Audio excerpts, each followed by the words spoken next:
Bismillahirrahmanirrahim. My name is Muhammad Aftab Khan. I am the teacher of statistics. So dear students, हमने one chapter कर लिया है. अभी हम सेकंड चैप्टर में हैं. सेकंड चैप्टर जो हमारे पास है तो वो है random variable and probability distribution.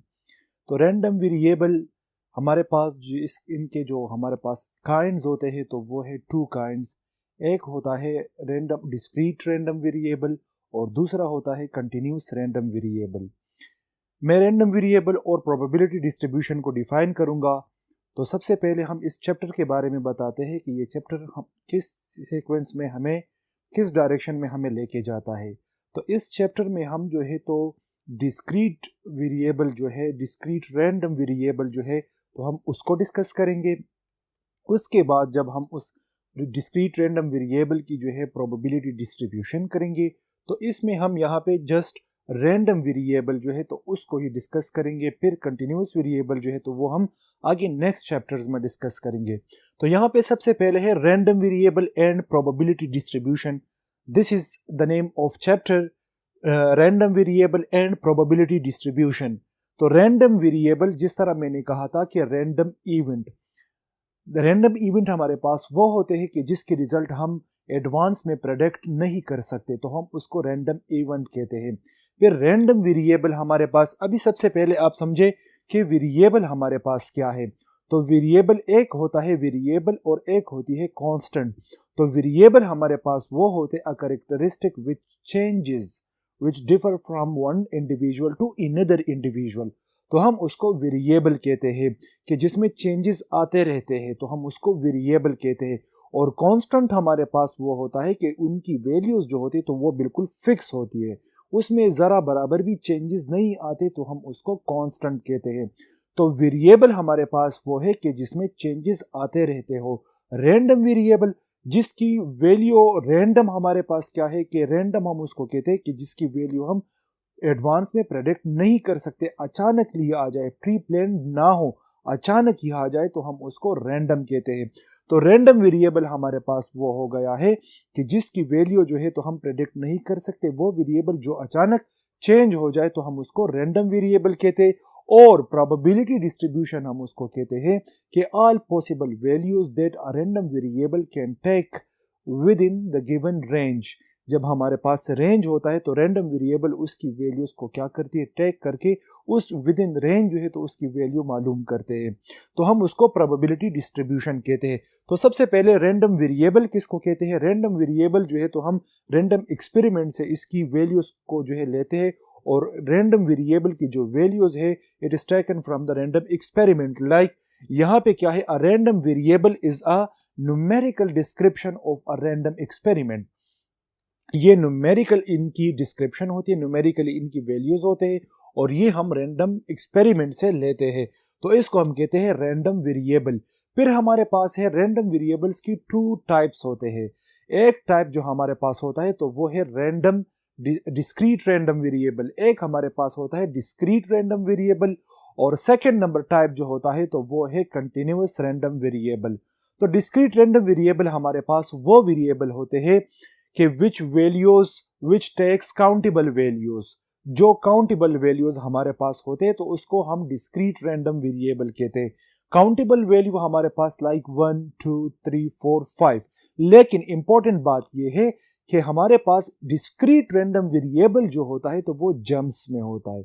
Like वो जम्स में चेंजेस उसमें आते रहते हैं. लाइक फॉर एग्जांपल अगर हम यहाँ पे हमारे पास फॉर एग्जांपल कर्व है तो हमारे पास डिस्क्रीट रैंडम वेरिएबल जो होगा फॉर एग्जांपल यहाँ से यहाँ तक चेंज हो गया, फिर यहाँ से यहाँ तक चेंज हो गया, फिर यहाँ से यहाँ तक चेंज हो गया. तो देखो इसमें गैप आ रहा है, गैप यहाँ पे इसमें गैप्स आ रहे हैं. तो इस वजह से हम इसको डिस्क्रीट रैंडम वेरिएबल कहते हैं.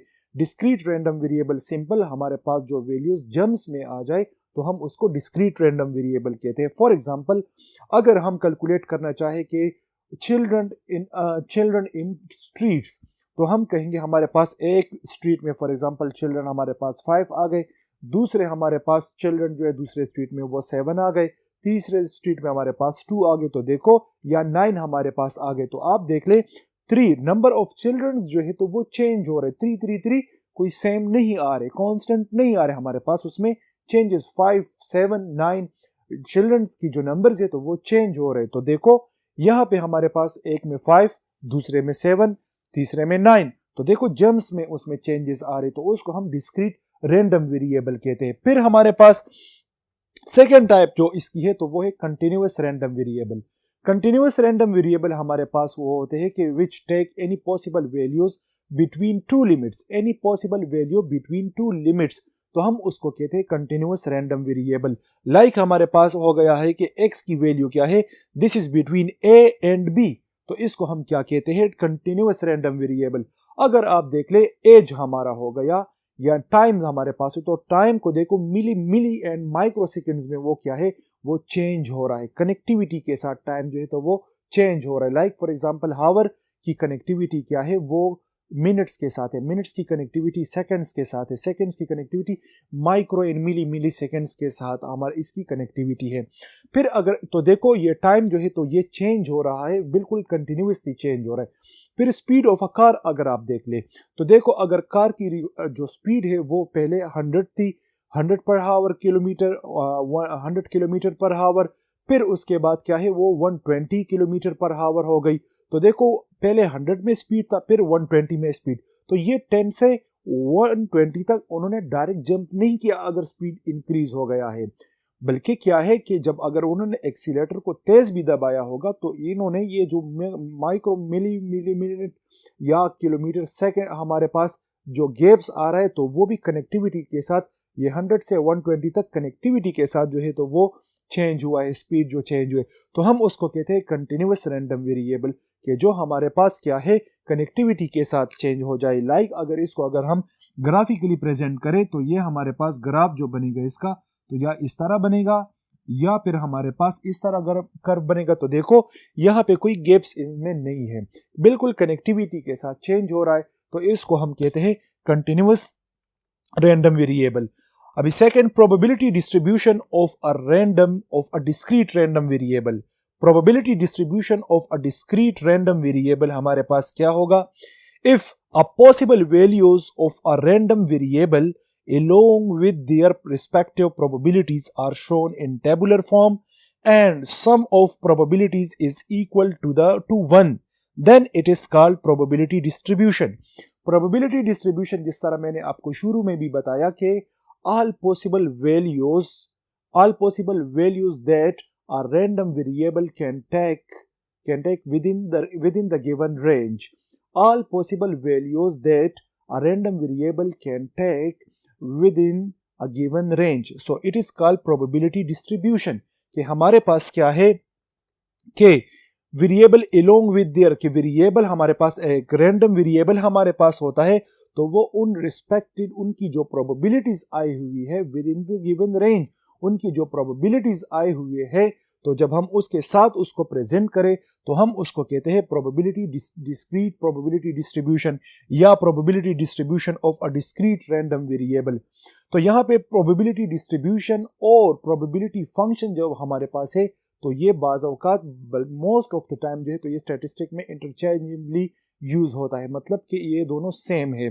तो अभी हम इस पर प्रोबेबिलिटी डिस्ट्रीब्यूशन इस डिफिनीशन पर हम क्या करते हैं, इस पर ही हम एक एग्जांपल एक डायग्राम वाइज जो है हम इसको एक्सप्लेन करते हैं नेक्स्ट बोर्ड में, उससे आप लोगों को पूरा समझ आ जाएगा कि डिस्क्रीट प्रोबेबिलिटी डिस्ट्रीब्यूशन को हम किस तरह करते हैं। तो let us come to the next board. तो यहाँ पे डिस्क्रीट प्रोबेबिलिटी डिस्ट्रीब्यूशन जिस तरह मैंने बताया था कि all possible values of random variable along with their respective probabilities is called probability distribution। तो यहाँ पे क्या है, यहाँ अगर हम डिफिनीशन को देख ले जिस तरह प्रोबेबिलिटी की डिस्ट्रीब्यूशन है, all possible values of a random variable along with their respective probabilities is called probability distribution। हम जब डिस्क्रीट प्रोबेबिलिटी डिस्ट्रीब्यूशन जब हम करेंगे तो हमारे पास ये साइड क्या है, दिस इज रिप्रेजेंटिंग वेरिएबल्स, ये हमारे पास क्या है, ये x1 x2 xn तक जब एंड सो ऑन गई हुई, तो ये हमारे पास क्या है, दिस इज रैंडम वेरिएबल, ये हमारे पास रैंडम वेरिएबल्स है, और ये x जो है तो this is possible outcomes of random variable, ये हमारे पास रैंडम वेरिएबल है, इसकी जो पॉसिबल आउटकम्स है तो ये x1 x2 and so on xn, तो इसकी ये क्या है, पॉसिबल आउटकम्स है of what, random experiment x जो हमारे पास है, रैंडम वेरिएबल x जो हमारे पास है, तो इसकी रैंडम क्या है, इसकी पॉसिबल आउटकम्स वैल्यूज है। तो मैंने बताया था कि ऑल पॉसिबल वैल्यूज, तो ये ऑल पॉसिबल वैल्यूज है along with their respective probabilities, तो हम उसको क्या कहेंगे, डिस्क्रीट प्रोबेबिलिटी डिस्ट्रीब्यूशन को हम इस तरह करते हैं, और इसको हम कहते हैं प्रोबेबिलिटी डिस्ट्रीब्यूशन और प्रोबेबिलिटी फंक्शन भी हम इसको कहते हैं। तो यहां पे ये क्या है, this is the probability of what, probability of x1 हमारे पास है, और ये क्या है, this is the probability of x2 हमारे पास है। देखो ऑल पॉसिबल आउटकम्स, ये हमारे पास all possible outcomes of random variable along with their respective probabilities is called what, हमारे पास प्रोबेबिलिटी डिस्ट्रीब्यूशन हम उसको कहते हैं। फर्दर ये हमारे पास क्या होगा, ये हमारे पास अगर हम इसकी टोटल ले ले, तो आप प्रोबेबिलिटी डिस्ट्रीब्यूशन के लिए हमारे पास कुछ फंक्शंस होते हैं, कुछ प्रॉपर्टीज होते हैं कि उसको सेटिस्फाइड करना as a probability distribution, this is very important. Like हमारे पास यहाँ पे क्या है, अगर हम देख ले तो यहाँ पे अगर ये इंडिविजुअली इनमें कुछ बातें हैं कि ये हमारे पास ये जो रिस्पेक्टिव आउटकम्स है हमारे पास, ये हमारे पास रिस्पेक्टिव आउटकम्स है ये, तो ये हमारे पास जो है, तो यहाँ पे आप इंपॉर्टेंट लिख ले कि यहाँ पे ये क्या है, दिस इज इंडिपेंडेंट, ये इंडिपेंडेंट है। एक हमारे पास ये हो गया, और दूसरे हमारे पास ये हो गया कि इनकी जब हम रिस्पेक्टिवली प्रोबेबिलिटी ले, अभी हम प्रोबेबिलिटी किस तरह लेते हैं उसको हम नेक्स्ट एग्जांपल में करेंगे, लेकिन यहाँ पे आप समझे कि इनके अगेंस्ट जो यहाँ पे लिखा हुआ है, तो यहाँ पे क्या है, this is the probability of x2, this is the probability of x1, this is the probability of xn हमारे पास है। लेकिन अगर आप ये याद रख ले, इसका जब इंडिविजुअल वैल्यू होगा, इंडिविजुअल प्रोबेबिलिटी जब हमारे पास होगी, आउटकम हमारे पास 1 है और उसकी इंडिविजुअल प्रोबेबिलिटी जो है तो वो क्या होगी, 0 और 1 के दरमियान होगी, उसकी वैल्यू इंडिविजुअल, जब हम इंडिविजुअल फॉर एग्जांपल हमारे पास प्रोबेबिलिटी ऑफ x2 है तो इसकी वैल्यू 0 और 1 के दरमियान आएगी। लेट सपोज हमारे पास प्रोबेबिलिटी ऑफ x1 क्या होगी, तो उसकी वैल्यू भी 0 और 1 के दरमियान होगी, और प्रोबेबिलिटी ऑफ xn हमारे पास क्या होगी, इसकी वैल्यू भी जो है तो 0 और 1 के बराबर होगी। लेकिन अगर हम इनका सम ले ले हम इसका सम को हम इस तरह डिनोट करते हैं, टोटल भी जिसको हम कहते हैं, तो जब हम इन प्रोबेबिलिटीज का सम ले ले तो this will be equal to 1।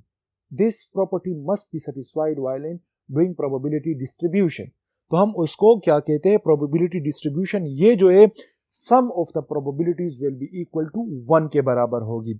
इस पर हम एक एग्जांपल करते हैं। हमारे पास क्या है, एग्जांपल है 3 children were born in a government hospital on Sunday। Sunday इतवार के दिन जो है एक गवर्नमेंट हॉस्पिटल में 3 बच्चे पैदा हो गए। उसमें क्या है, find the probability distribution for the number of girls.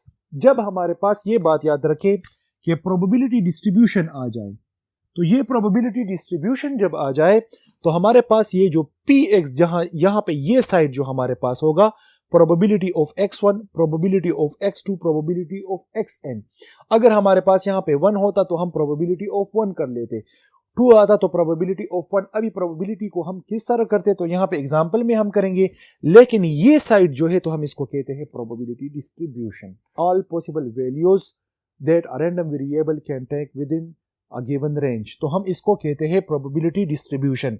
तो यहाँ पे है फाइंड द प्रोबेबिलिटी डिस्ट्रीब्यूशन के ये साइड जो है तो आप उसकी फाइंड करें for the number of girls. Number of girls जो हमारे पास है तो उनके लिए क्या करें, आप प्रोबेबिलिटी डिस्ट्रीब्यूशन को आप फाइंड करें। तो यहाँ पे हमारे पास सबसे पहले number of elements in sample space हमारे पास क्या है, तो हमारे पास जो फैमिली के लिए हम यूज करते हैं तो हमारे पास बेस जो होगा तो वो 2 होगी, और power n, how much children were burn, हमारे पास पावर वो आएगी 3 चिल्ड्रन बर्न। यहाँ पे क्या है, 3 चिल्ड्रन बर्न, तो हमने क्या किया, n की जगह पर हमने 3 को पुट किया, तो 2 को जब हमने 3 टाइम मल्टीप्लाई किया तो उससे 8 आ गया। हमारे पास जो number of elements in sample space जो है तो वो 8 के बराबर है। और इसको जब हम कॉम्बिनेशन वाइज लिखेंगे तो यहाँ पे क्या है, हमारे पास फर्स्ट कॉम्बिनेशन पॉसिबिलिटी ये भी हो सकती है, पॉसिबल आउटकम जिसको हम कहते हैं, तो ये हमारे पास ये पॉसिबिलिटी भी हो सकती है कि उसमें बॉय बॉय बॉय 3 बॉयज जो है वो पैदा हो गए चिल्ड्रन में, या 2 boys and 1 girl, boys girl boy, boy girl girl, girl boy boy, girl boy girl, girl girl boy, या 3 हमारे पास गर्ल्स जो है उसकी बर्थ जो है तो हो मुमकिन है कि हो सकती है। So these are the all possible outcomes. तो यहाँ पे हमारे पास क्या है, these all are possible outcomes that are random variable number of girls क्या है, this is the random variable that a random variable can take within the range। यहाँ पे रेंज क्या है, तो ये हमारे पास रेंज है, तो हम इसको इस तरह लिखेंगे। तो यहाँ पे हमारे पास क्या है, हम सबसे पहले इसकी क्या करेंगे, यहाँ पे अगर हम देख ले तो पॉसिबिलिटी, यहाँ पे आपके जहन में एक सवाल आएगा कि हमने यहाँ पे 3 बॉयज क्यों लिखा है, हमने 2 बॉयज क्यों नहीं लिखा। तो यहाँ पे हमने 3 इस वजह से लिखा है, हमने 3 का कॉम्बिनेशन, 3 का ग्रुप हमने इस वजह से बनाया क्योंकि यहाँ पे 3 चिल्ड्रन वर बर्न। तो हमारे पास पावर जो यहाँ पे 3 है, तो हमने 3 3 3 3 3 का हमने ग्रुप्स बना लिया, 8 पॉसिबिलिटीज है हमारे पास और 3 का हमने ग्रुप बना लिया। अगर यहाँ पे 4 होते तो हम यहाँ पे 4 4 का कॉम्बिनेशन ग्रुप्स बनाते। तो इस वजह से यहाँ पे 3 है तो हमने 3 की जो है ग्रुप्स बनाए हुए। तो यहाँ पे क्या है, x the number of girls, number of girls जो हमारे पास है ये x को रिप्रेजेंट कर रहा है। तो यहाँ पे अगर हम देख ले, हम यहाँ पे क्या कर रहे हैं, सबसे पहले हम फाइंड आउट को कर रहे हैं नंबर ऑफ गर्ल्स को, नंबर ऑफ गर्ल्स को हम क्या कर रहे हैं, इनको यहाँ पे हमने x से डिनोट किया। तो देखो यहाँ पे हमारे पास यहाँ पे बॉयज बॉयज बॉयज 3 बॉयज है, यहाँ पे कोई भी गर्ल नहीं है। तो हमने क्या किया कि इस फर्स्ट में क्या है, 0 गर्ल है। फिर यहाँ पे देख ले बॉय बॉय गर्ल कितने, 1 गर्ल है, तो हमने यहाँ पे 1 पुट किया। देखो हम गर्ल्स की प्रोबेबिलिटी को मालूम कर रहे हैं। तो यहाँ पे हम देखेंगे कि कितने में गर्ल्स यहाँ पे जो है, तो यहाँ पे है गर्ल्स। तो देखो यहाँ पे 1 हमारे पास गर्ल आया हुआ है। फिर यहाँ पे बॉय गर्ल बॉय, यहाँ पे भी 1 गर्ल आया हुआ है, तो हमने यहाँ पे भी 1 लिखा है। यहाँ पे हमारे पास बॉय गर्ल गर्ल, यहाँ पे क्या है, 2 गर्ल्स आए हुए हैं। फिर हमारे पास गर्ल बॉय बॉय, तो 1 गर्ल आए हुए है, तो यहाँ पे हमने 1 को लिख लिया। फिर हमारे पास क्या है, गर्ल बॉय गर्ल, तो यहाँ पे 2 गर्ल्स आए हुए हैं, तो हमने यहाँ पे 2 लिख लिया। फिर हमारे पास क्या है, girl girl boy, 2 girls I हुई है और एक हमारे पास बॉय है, तो हमने यहाँ पे 2 लिख लिया। अब यहाँ पे देखो 3 गर्ल्स है, तो हमारे पास 3 गर्ल्स जो है तो वो हमने 3 लिख लिया उसकी जगह पे, कि यहाँ पे 3 गर्ल्स आए हुए हैं। तो अभी हम इसकी प्रोबेबिलिटी डिस्ट्रीब्यूशन करेंगे। प्रोबेबिलिटी डिस्ट्रीब्यूशन जब हम इसके करेंगे तो हमने 0 को यहाँ पे 0 लिख लिया, अभी असेंडिंग ऑर्डर में लिख लिया 0। फिर हमारे पास 1 जो आए हुए तो 1 है, तो हमने यहाँ पे 1 को 1 टाइम लिखे, इस तरह नहीं कि 1 को हमने 1 1 3 टाइम्स लिखा हुआ हो। फिर हमारे पास क्या है, 2 है, तो हमने यहाँ पे 2 को लिख लिया। फिर हमारे पास क्या है 3, तो हमने यहाँ पे 3 को लिख लिया। हमने इसको 0 1 1 2 2 इस तरह का नहीं लिखना है, कि हमने असेंडिंग ऑर्डर में देखना है कि हमारे पास कौन से वर्ड्स आ रहे हैं, तो ताकि हम उसको कौन से नंबर हमारे पास आ रहे हैं तो हम उसको लिख ले। अगर यहाँ पे 4 होता तो फिर हम 4 लिखते। तो हमारे पास 0 1 2 3 हमारे पास असेंडिंग नंबर में आ रहे, तो हमने उसको इस तरह 0 1 2 3 लिख लिया। फिर हमारे पास क्या है, 0 जो है तो वो कितने टाइम्स आया हुआ है, ये जो है ये पार्ट आपके बुक में शामिल नहीं है, लेकिन मैंने क्या किया हुआ है कि इसको मैंने आपको समझने के लिए, कि आप लोगों की कॉन्सेप्ट क्लियर हो जाए, तो कॉन्सेप्ट क्लियर करने के लिए मैंने ये हाउ मेनी टाइम्स जो है तो 0 आया हुआ है, 1 आया हुआ है, 3 आया हुआ है, 2 आया हुआ है, तो वो मैंने एडिशनल इंफॉर्मेशन जो है तो वो लिख लिया है। लेकिन आप यहाँ पे मैंने, जब हम, अगर आप लोगों को लिखा है याद हो, तो जब हम क्लासेस लेते, क्लास लिमिट्स जब हमारे पास आ जाते, तो उसमें हमारे साथ फ्रीक्वेंसी भी होती है। तो फ्रीक्वेंसी को हम क्या करते हैं, फ्रीक्वेंसी के हाउ मेनी टाइम्स जो है तो इतने ग्रुप्स में, क्लास लिमिट्स में हमारे पास कितनी फ्रीक्वेंसी आई हुई है, तो सेम जो है तो हम यहाँ पे भी इसी तरह लिखेंगे। लेकिन हम यहाँ पे क्या करेंगे, यहाँ पे चूंकि हम प्रोबेबिलिटी करें तो उनका एक स्पेसिफिक वे है उनको एक्सप्लेन करने के लिए, तो हम जो है फिर हम डायरेक्टली करेंगे। लेकिन ये दिस इज फर्स्ट एग्जांपल, तो इसको आप लोग, ताकि आप लोग इसको समझे कि हम फर्दर जब करने जा रहे हैं तो उसके हम जब डायरेक्ट करेंगे तो उसका क्या, उसके बेस पर क्या फिलोसफी होगी।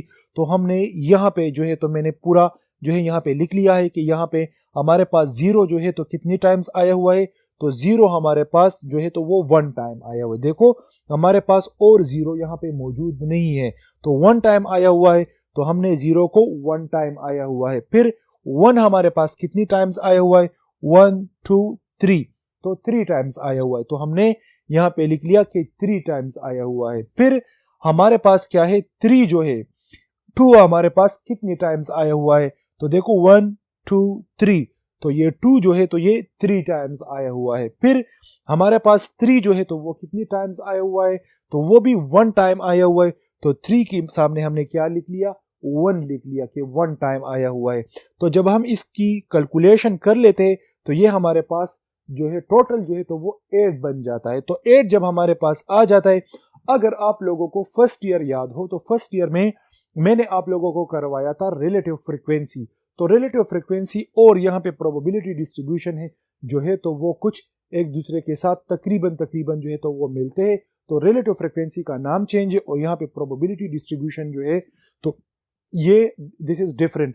तो यहाँ पे हम क्या करेंगे, ये लेकिन मेथड एक जैसा है, लेकिन यहाँ पे हम क्या करते हैं, प्रोबेबिलिटी डिस्ट्रीब्यूशन को जो है तो हम क्या करते हैं, उसको जब हम देखते हैं कि हमारे पास 1 है तो 1 divided by the total, 3 divided by the total, 3 divided by the total, 1 divided by the total.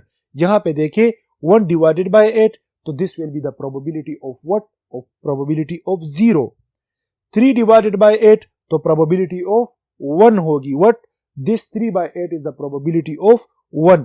तो 2 हमारे पास 3 टाइम्स आया हुआ है, तो 3 डिवाइडेड बाय 8 हमारे पास आ गया, तो 3 by 8 is the probability of 2 होगी। फिर 3 आ गया, 3 1 टाइम आया है, तो 1 डिवाइडेड बाय द टोटल, तो 1 by 8 is the probability of 3 हमारे साथ होगी। तो जब हम इन सब को कैलकुलेट कर लेते हैं हमारे पास इसकी वैल्यू क्या है, this will be equal to 1 के बराबर होगी। लेट अस हम इसको जब कैलकुलेशन जब हम इसकी करते, लाइक हमारे पास आया हुआ है कि हमारे पास जब ये है probability of x is equal to 1 divided by 8 plus 3 divided by 8 plus 3 divided by 8 plus 1 divided by 8, इसका जब हम एलसीएम ले लेते हैं तो ये 8 आ जाएगा, प्लस ऊपर 1 3 4 3 7 प्लस 1 8, तो ये 8 जब 8 के साथ कैंसिल हो जाएगा तो 1। तो ये हमारे पास क्या है, probability of the sum of all probabilities will be equal to 1 के बराबर होगी। तो जब हमने इसकी प्रोबेबिलिटी ले लिया तो देखो इसकी वैल्यू क्या है, the sum of all probabilities is equal to 1 के बराबर होगी। तो अभी इस पर हम एक और एग्जांपल करते हैं, तो उससे हम थोड़ा सा और भी क्लियर हो जाएंगे, आपको एक और भी जो है एग्जांपल मिल जाएगा, तो आप जो है इस प्रोबेबिलिटी डिस्ट्रीब्यूशन को अच्छी तरह समझ सकेंगे। तो आइए हम नेक्स्ट बोर्ड की तरफ चलते हैं। एग्जांपल है, a fair die is rolled once, find the probability distribution for upturn faces. यहाँ पे क्या है, डाई को जब हमने थ्रो किया तो उसकी सैंपल स्पेस जब हमारे पास होगी तो 1 2 3 4 5 6, this is what 1 2 3 4 5 6, this is the possible outcomes. ये हमारे पास पॉसिबल आउटकम्स है सैंपल स्पेस में हमारे पास। तो जब हमने डाई को रोल किया तो उससे हमारे पास सैंपल स्पेस जो है तो वो 1 2 3 4 5 6 आ रहा है। यहाँ पे हमें हमसे पूछा जा रहा है कि find the probability for upturn faces. तो हमारे पास या तो 1 आएगी या 2 होगी या 3 आएगा या 4 आएगा या 5 आएगा या 6 आएगा। तो हमारे पास ये टर्न फेसेस ये जो हमारे पास आए हुए हैं, तो हमने क्या करना है, ईच ऑफ दीज हमने क्या करनी, उसकी प्रोबेबिलिटीज को मालूम करना है। तो हमारे पास क्या है, x हमारे पास, let's this is the random variable, ठीक है, ये हमारे पास रैंडम वेरिएबल है, तो इसकी वैल्यू क्या है 1 2 3 4 5 6। देखो 1 भी 1 टाइम आया हुआ है, 2 भी 1 टाइम आया हुआ है, 3 भी 1 टाइम आया हुआ है, 4 भी 1 टाइम आया हुआ है, 5 भी 1 टाइम आया हुआ है और 6 भी 1 टाइम आया हुआ है। तो यहाँ पे क्यों कि डाई को जो है तो हमने 1 टाइम रोल किया हुआ है। तो जब 1 टाइम हमने रोल किया तो x इज इक्वल टू 1 2 3 4 5 6 के बराबर है। तो क्या हुआ यहाँ पे 1/6, क्यों कि 1 जो है तो वो 1 टाइम आया हुआ है, तो 1/6 हो गया। 2 जो है तो वो भी 1 टाइम आया हुआ है, तो ये भी 1/6 हो जाएगा। फिर 3 जो है तो वो भी 1 टाइम आया हुआ है, तो उनको भी हम 1/6 लिखते हैं। 4 जो है तो वो भी 1 टाइम आया हुआ है, तो उसको भी हम 1/6 लिखते हैं। 5 जो है तो वो भी 1 टाइम आया हुआ है, तो उसको भी हम 1/6 लिखते हैं।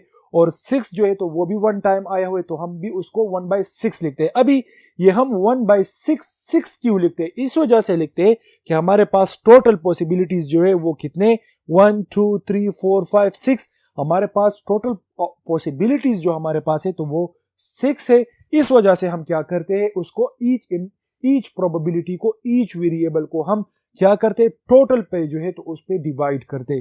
तो जब हमने इसको 1/6 इसकी जब हमने कैलकुलेशन कर ली, जब हमने इसको प्लस किया, पहले 1/6 को डिवाइड किया, तो फिर जब उसको 1/6 को डिवाइड किया, उसके बाद हमने सबकी वैल्यूज को निकाली, तो हमारे पास 1 आ गया। इसको जब हम करेंगे like 1/6 plus 1/6 plus 1/6 plus 1/6 plus 1/6 plus 1/6 हमने इसका एलसीएम ले लिया 1 2 3 4 5 6, तो 6 आ गया, 6 के साथ कैंसिल हो गया, तो हमारे पास सम ऑफ प्रोबेबिलिटीज इक्वल टू 1 के बराबर होगी। अभी हम नेक्स्ट टॉपिक की तरफ जाते हैं कि probability mass function. Probability mass function यह है कि if probability distribution of a random variable, if probability distribution of a random variable x is expressed in a mathematical form or formula, then it is called probability mass function। तो हम इसको कहते हैं probability mass function, उसको हम कहते हैं। हमारे पास क्या है, ये जो होगा हमारे पास probability mass function होगी। जब हमारे पास probability के, जब हम probability distribution of random variable x को जब हम मैथमेटिकल फॉर्म में डिनोट करते हैं, न्यूमेरिकली जब हम उसको एक्सप्रेस करते हैं, तो या उसका फार्मूला हम लिखते हैं, तो हम उसको क्या कहते हैं, probability mass function. Probability mass function जो हमारे पास है, तो लेट अस हमारे पास ये रैंडम वेरिएबल है, जब हम उसको हम न्यूमेरिकली लिखेंगे 1 2 3 4, जब हम इसको न्यूमेरिकली लिखेंगे, मैथमेटिकली लिखेंगे, तो उसको हम कहते हैं प्रोबेबिलिटी मास फंक्शन, हम उसको कहते हैं।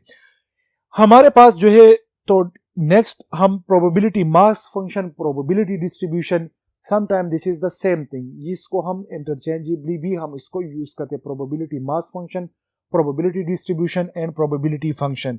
Properties of discrete probability distribution जो हमारे पास है, तो वो 2 प्रॉपर्टीज हमारे पास है। अगर हमारे पास क्या होगी कि अगर हम एक रैंडम वेरिएबल, जब हम सॉल्यूशन निकालते हैं कि अगर रैंडम वेरिएबल की वैल्यू, इंडिविजुअल रैंडम वेरिएबल की जब हम प्रोबेबिलिटी लेते हैं, तो उसकी वैल्यू 0 और 1 के दरमियान होगी।